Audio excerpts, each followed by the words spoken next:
Hi friends, ఇంట్లోనే ఈజీగా పన్నీర్ ఎలా తయారు చేసుకోవాలో చూపిస్తాను. రిజల్ట్ చూడండి ఎంత బాగా వచ్చిందో. దేంతో చేశానని అనుకుంటున్నారా? అంగన్వాడీ పాలన్నమాట ఇవి.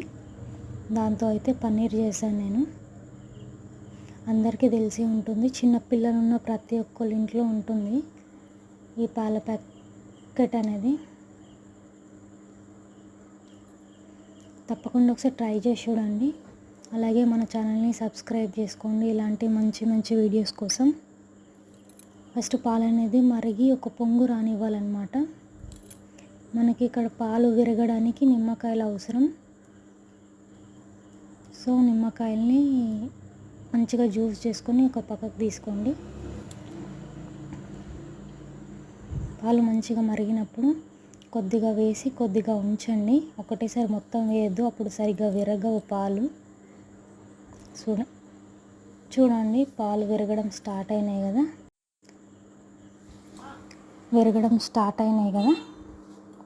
ఇప్పుడు ఇంకొంచెం వేసేయండి. మీడియం ఫ్లేమ్లో పెట్టుకొని మంచిగా మరగనివ్వండి. మనకి వాటర్ సపరేట్ అవుతుంది.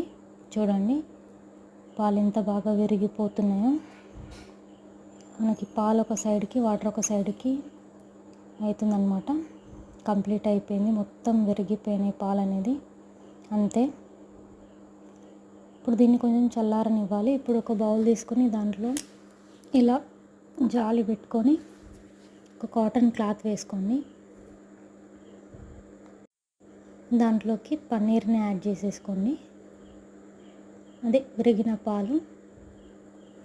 దాంట్లో ఇప్పుడు కొన్ని కోల్డ్ వాటర్ యాడ్ చేస్తున్నాను. ఇలా స్పూన్తో వాటర్ అన్నీ తీసేసేయండి. ఇప్పుడు టైట్గా దాన్ని ఇలా నేను చూపిస్తున్న టైట్గా కట్టి ఇట్లా దాని మీద ఏదైనా వెయిట్ పెట్టండి, అప్పుడు పన్నీర్ బాగుంటుంది. ఇప్పుడు ఓపెన్ చేసి చూపిస్తున్నాను. చూడండి ఎంత బాగా వచ్చిందో. ఓవర్ నైట్ వదిలేయండి వెయిట్ పెట్టి. మార్నింగ్ ఇది రిజల్ట్ చూడండి ఎంత మంచి వచ్చిందో. అంతే, క్యూబ్స్లా కట్ చేసుకొని మీకు నచ్చిన స్టైల్లో కర్రీ చేసుకోవడమే. అంతే, సింపుల్ ప్రాసెస్ ఇది.